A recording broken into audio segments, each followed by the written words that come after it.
창세기 26장이 되겠습니다. 창세기 26장 12절에서 22절 말씀 우리 찾아서 같이 한번 읽도록 하겠습니다. 창세기입니다.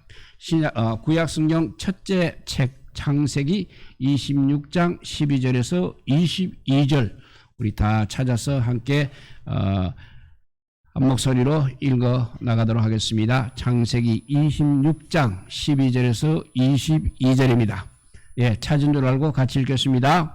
이삭이 그 땅에서 농사하여 그해 100배나 얻었고 여호와께서 복을 주심으로 그 사람이 창대하고 왕성하여 마침내 거부가 되어 양과 소가 떼를 이루고 종이 심이 많으므로 브레셋 사람이 그를 시기하여 그 아버지 아브라함 때에 그 아버지의 종들이 판 모든 우물을 막고 흙으로 메웠더라. 아비멜렉이 이삭에게 이르되 내가 우리보다 크게 강성한즉 우리를 떠나라. 이삭이 그것을 떠나 그날 골짜기에 장막을 치고 거기 거류하며 그 아버지 아브라함 때 팠던 우물들을 다시 파으니 이는 아브라함이 죽은 후에 브레셋 사람이 그 우물들을 메웠음이라. 이삭이 그 우물들의 이름을 그의 아버지가 부르던 이름으로 불렀더라. 이삭의 종들이 골짜기를 파서 샘 근원을 얻었더니 그날 목자들이 이삭의 목자와 다투어 이르되 이 물은 우리의 것이라 하매 이삭이 그 다툼으로 말미암아 그 우물 이름을 에색이라 하였으며 또 다른 우물을 팠더니 그들이 또 다툼으로 그 이름을 신나라 하였으며 이삭이 거기서 옮겨 다른 우물을 팠더니 그들이 다투지 아니하였으므로 그 이름을 르호봇이라 하여 이르되 이제는 여호와께서 우리를 위하여 넓게 하셨으니 이 땅에서 우리가 번성하리로다 하였더라. 아멘. 예, 현실은 그렇지 않지만 때가 되면 우리 하나님께서 모든 것을 되찾아 반드시 지켜 주실 것을 믿는 믿음, 그러한 주님을 신뢰하면서 나아가는 신앙인들이 바로 아나빔, 히브리어로 아나빔, 곧 온유한 자라고 부르고 있습니다. 예수님은 산상수훈에서 팔복을 말씀하실 때 온유한 자의 복에 대하여 마태복음 5장 5절에서 그들이 땅을 기업으로 받을 것이라고 말씀하셨습니다. 다른 것도 아닌 왜 땅을 기업으로 받는다고 말씀하셨습니까? 이것은 바로 시편 37편 11절 말씀을 인용하신 것입니다. 시편 37편 11절입니다. 그러나 온유한 자들은 땅을 차지하며 풍성한 화평으로 즐거워하리로다 했습니다.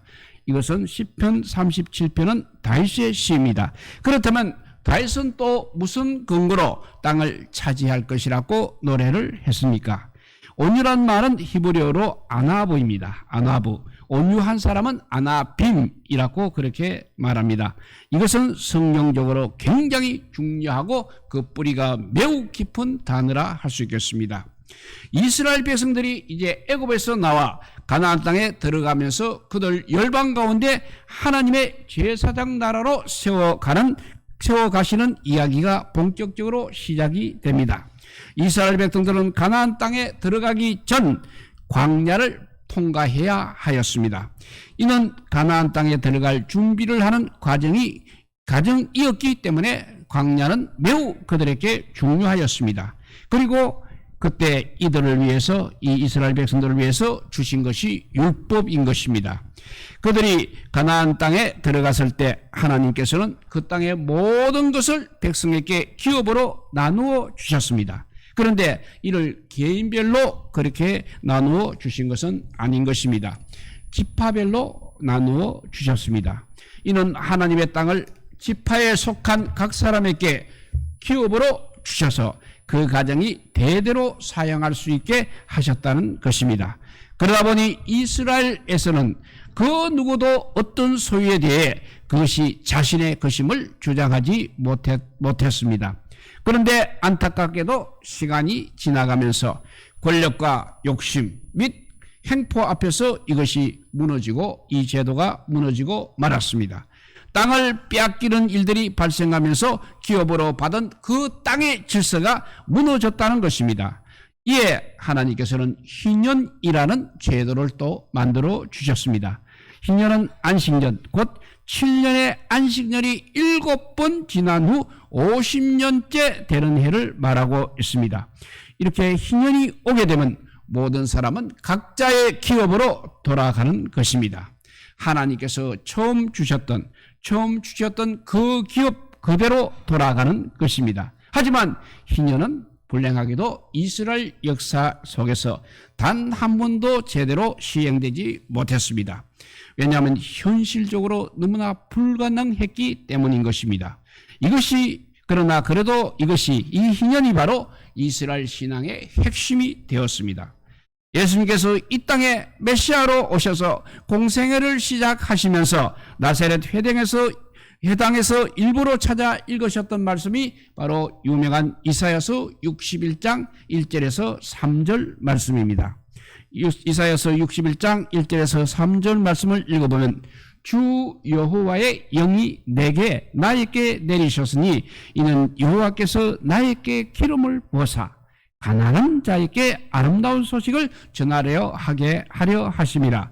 나를 보내사 마음이 상한 자를 고치며 포로된 자에게 자유를, 갇힌 자에게 노임을 선포하며 여호와의 은혜의 해와 우리 하나님의 보복의 날을 선포하여 모든 슬픈 자를 위로하되 무려 시온에서 슬퍼하는 자께 화관을 주어 그 죄를 대신하여 그 기쁨의 기름으로 그 슬픔을 대신하며 찬송의 옷으로 그 근심을 대신하시고 그들이 의의 나무 곧 여호와께서 심으신 그 영광을 나타낼 자라 일컬음을 받게 하려 하심이라 하였습니다. 여기서 여호와의 은혜의 해를 선포한다는 것은 곧 이것은 희년 선포를 의미하고 있는 것입니다. 이는 바로 메시아가 오셔서 이 역사 가운데 희년을 선포하실 것이라는 뜻이 되겠습니다. 그래서 이 희년이 바로 메시아 신앙의 핵심이 되었습니다. 메시아가 오시게 되면 하나님께서 우리 삶 가운데 주권자로 개입하시면 우리 삶의 희년의 역사가 일어나는 것입니다.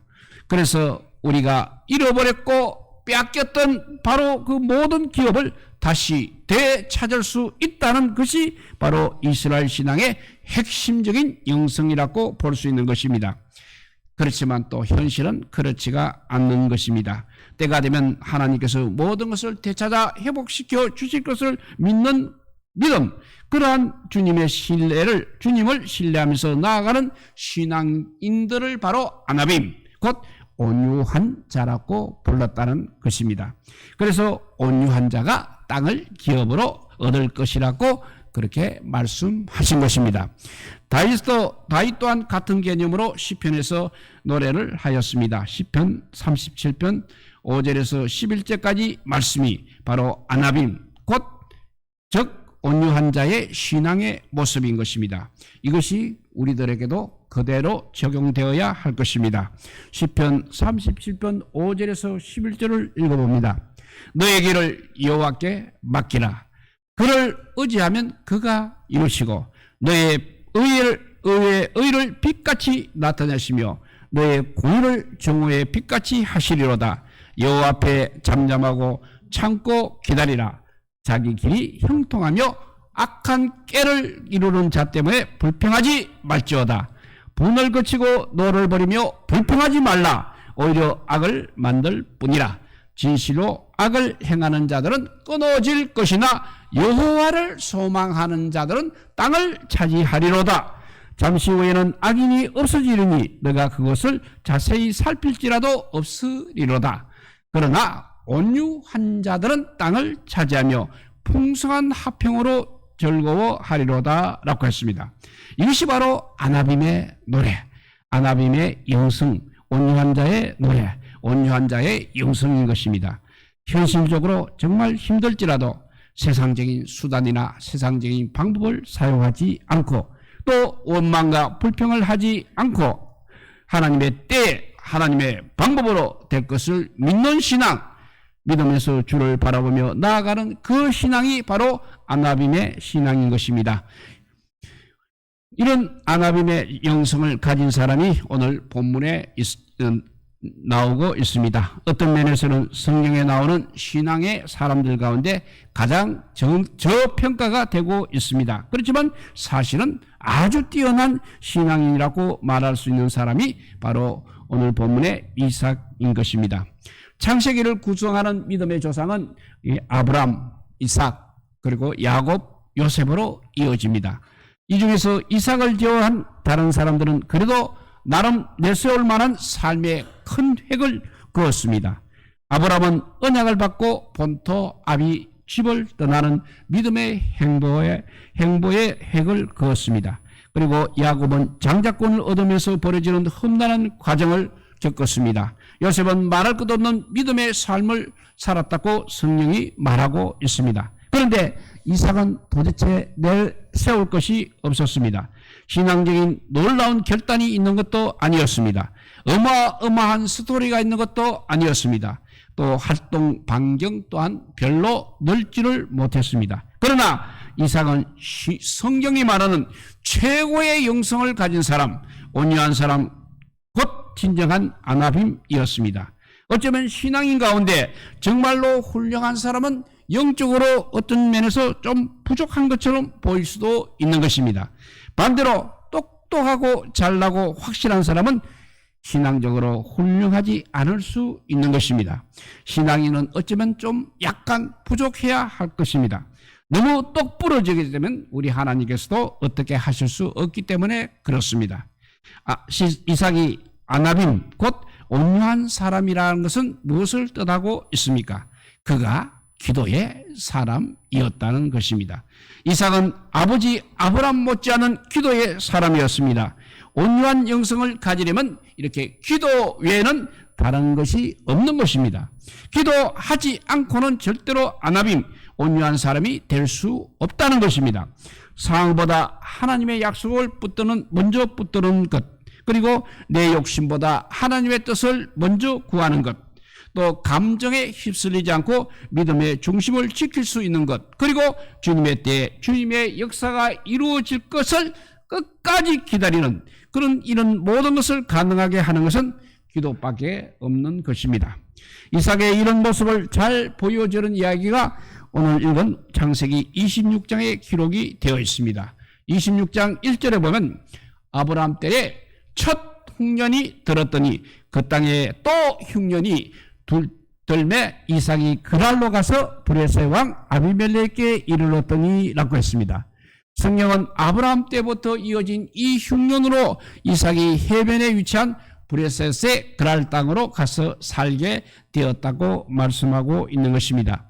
그런데 이렇게 생존을 위해서 남의 땅에 가서 산다는 것은 정말 굉장히 힘든 일입니다. 특히 창세기에는 그것이 아주 고통스러운 이야기로 나오고 있습니다.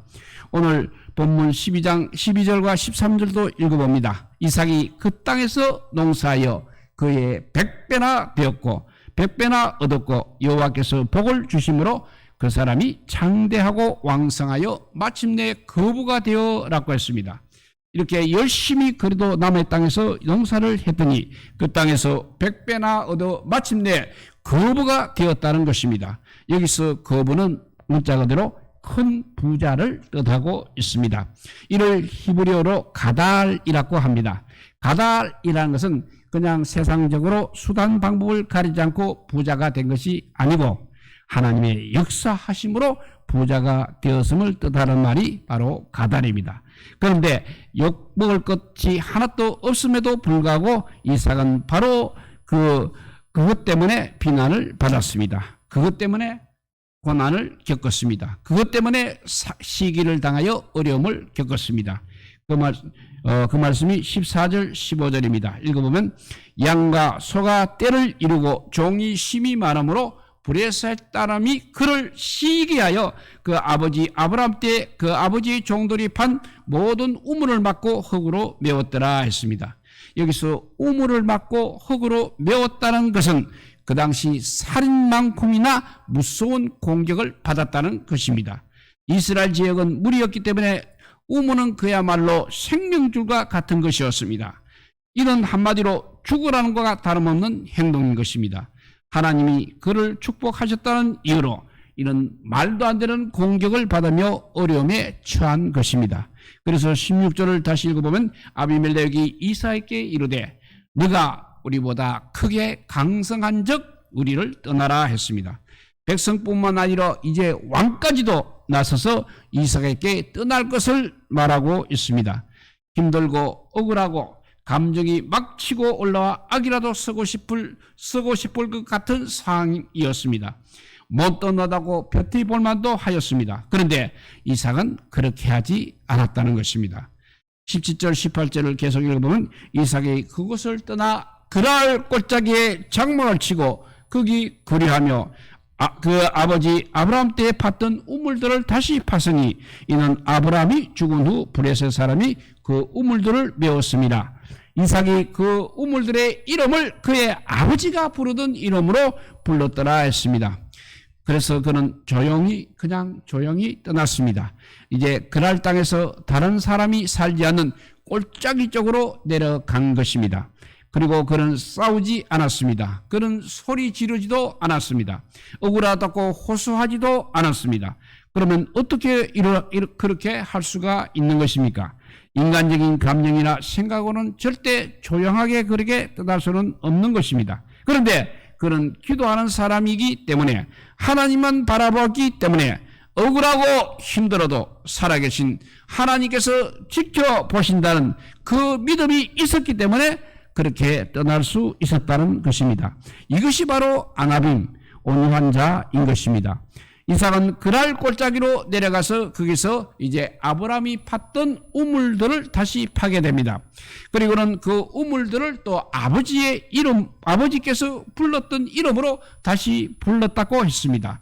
이것은 무슨 말이냐면 아브라함에게 주셨던 하나님의 언약을 다시 부여잡고 그 언약 가운데 서서 그 모든 일을 행하였다는 것입니다.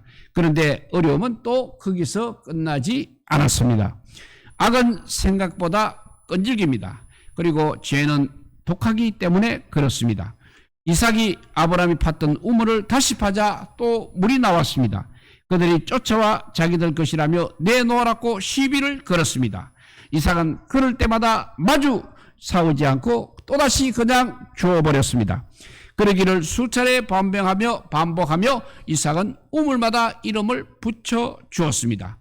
처음에는 다툼, 에색, 그리고 신나, 대적함 이런 우물 이름을 붙였습니다. 그것은 무슨 뜻이냐면 하나님 앞에서 싸움을 떠나겠다는 것입니다. 다투지 않고 대적과 마주 싸우지 않고 하나님께서 인도하신 대로 가겠다는 것입니다. 이것이 바로 이삭의 영성인 것입니다. 그렇게 떠날 수 있었던 이유는 바로 기도하는 사람이기 때문입니다. 이삭이라고 왜 안 싸우고 싶었겠습니까? 하지만 기도할 때마다 하나님께서 떠나라고 그리고 양보하라고 그리고 내려놓으라고 하셨습니다. 그렇기 때문에 그는 하나님의 말씀에 순종한 것입니다. 그런데 이렇게 아나빔의 기도를 드리는 사람은 참고 양보하는 것으로 끝나는 법은 없습니다. 하나님께서는 참고 양보하는 대신 내가 너를 축복하겠다. 내가 너의 모든 잃어버린 것을 되찾아 주겠다. 너의 모든 것을 내가 다 응답해 주겠다라고 말씀하시는 것입니다. 그래서 얼마든지 그는 떠날 수가 있었던 것입니다. 그렇게 이삭이 다다른 곳은 어디입니까? 르호봇입니다. 넓은 장소란 뜻의 르호봇입니다. 거기는 물이 많고 넓어서 이제 더 이상 싸울 수 없는 곳으로 하나님께서 이끌어 주셨던 것입니다. 하나님께서 이 시대에 찾으시는 신앙의 모습이 바로 이런 것입니다. 하나님 앞에서 필요한 신앙, 이 땅 가운데 참된 하나님의 나라를 이룰 수 있는 영적인 영향력이 있는 사람이 바로 아나빔, 온유한 자인 것입니다. 우리에게는 하나님의 뜻대로 기다리고 참고 품어주고 용납하고 양보해주는 아나빔의 영성이 필요한 것입니다. 그렇다면 어떻게 해야 이런 아나빔의 영성을 가질 수 있는 것입니까? 첫째, 하나님을 절대적으로 신뢰하는 믿음이 있어야 합니다. 하나님께서 우리에게 가장 좋은 것으로 주신다는 믿음이 있어야 하는 것입니다. 이는 뻔한 이야기가 아니라 정말 중요한 이야기인 것입니다. 아나빔의 영성을 가진 사람들은 하나님에 대해서 나보다 나를 더 잘 아시고 나보다 나를 더 사랑하는 분이라고 그렇게 이야기를 합니다. 이런 믿음이 없으면 아나빔의 영성을 가질 수 없는 것입니다. 그냥 버림받았다 그리고 끝났다 이렇게 생각하면 어느 누구도 기다릴 수 없기 때문입니다. 하나님은 정말 좋으신 분이십니다. 그리고 신실하신 분이십니다. 이것을 끝까지 믿으며 나아가는 것이 바로 아나빔 온유인 것입니다. 이렇게 아나빔의 영성을 가질 수 있는 첫째는 믿음입니다. 하나님을 절대적으로 신뢰하는 믿음이 있어야 하고, 두 번째는 하나님만이 궁극적인 대답이라고 믿는 믿음이 있어야 합니다. 눈에 보이는 아무리 확실하고 분명해도 하나님께서 주신 것이 아니라면 그것은 절대로 궁극적인 대답이라고 할 수 없는 것입니다. 오직 우리 하나님만이 우리 삶의 궁극적인 대답이 되시는 것입니다. 이삭의 입장에서 보면 눈에 보이는 좋은 땅, 좋은 우물을 놓고 떠난다는 것이 결코 쉽지만은 않았을 것입니다. 그것만 가지고 있으면 그래도 굶주리지 않고 잘 살 수 있습니다. 그러니 말입니다. 그런데 그는 그런 모든 것들을 버리고 하나님의 말씀을 따랐던 것입니다. 왜냐하면 하나님께서 주신 것만이 삶의 정답이라는 것을 너무나 잘 알고 있었기 때문입니다. 하나님의 주시는 것이 바로 내 삶의 대답이요, 하나님께서 내 삶의 궁극적인 결론이라고 고백하는 신앙이 바로 아나빔인 것입니다. 그래서 이삭은 언제든지 떠날 수 있었던 것입니다. 우물이 나를 먹이고 살리는 것이 아니라 하나님이 나의 생수이심을 고백하는 믿음으로 나아갔다는 것입니다. 이렇게 아나빔의 영성을 가질 수 있는 것은 하나님을 절대적으로 신뢰하는 믿음이 있어야 하고 하나님만이 궁극적인 대답이라고 믿는 믿음이 있어야 하는 것입니다. 세 번째는 모든 상황 속에서 하나님의 언약을 늘 새롭게 부여잡을 수 있는 믿음이 있어야 하는 것입니다. 이삭이 그랄에 내려갈 때 하나님께서는 이삭에게 아브라함의 언약을 다시금 말씀해 주셨습니다. 그리고 이삭의 삶의 어려움이 닥칠 때마다 하나님께서는 계속해서 그 언약을 반복해서 말씀하셨을 것입니다. 이처럼 아나빔의 영성은 기도 가운데 계속해서 하나님의 언약을 다시 들을 수 있는 영성인 것입니다. 아나빔의 영성은 기도 가운데 계속해서 하나님의 언약을 다시 들을 수 있는 영성이 아나빔의 영성입니다. 그래서 우리는 세상 이야기를 들으면 안 된다는 것입니다. 우리는 말씀하시고 또 말씀하시는 하나님의 약속을 받아야 하는 것입니다. 아브라함 때에도 이삭의 때에도 하나님께서는 계속해서 말씀을 하셨습니다. 이삭이 르호보암에 감으로써 이야기가 끝난 것 같은데 아니라는 것입니다. 그것은 그냥 임시 방편이었던 것입니다. 브레스 사람이 물이 없어서 공격한 것이 아니었기 때문에 그렇습니다. 약한 자들은 자신들의 필요가 채워져도 멈추지 않고 악한 자들은 자신들의 필요가 채워져도 멈추지 않고 계속 공격하게 되는 것입니다.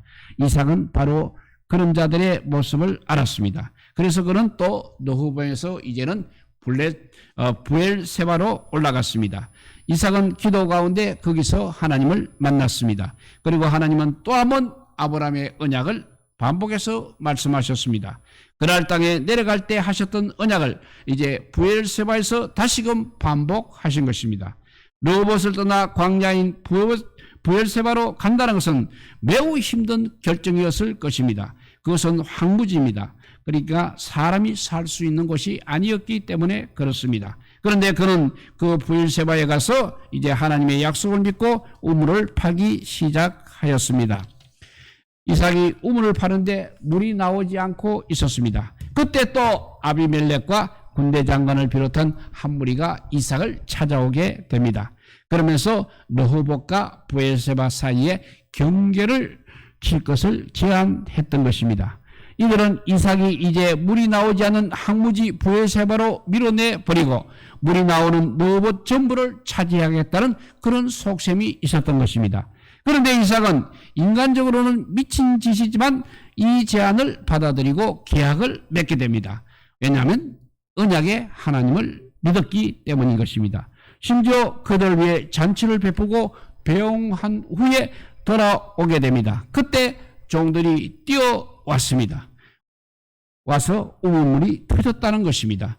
항무지에 그야말로 축복의 샘이 터진 것입니다. 이처럼 하나님을 신뢰하고 나아가게 되면 하나님께서는 반드시 하나님의 때에 이렇게 은혜를 베풀어 주시는 것입니다. 브엘세바는 족장들의 길에서 가장 중요한 요청지이었습니다. 이스라엘의 최남단에 위치한 가장 큰 도시인 것입니다. 브엘세바는 그냥 맹세의 우물이란 뜻입니다. 여기서 세바라는 말은 원래 일곱을 뜻하는 말이기도 합니다. 그래서 완전수 곧 일곱 우물이란 뜻이 브엘세바입니다.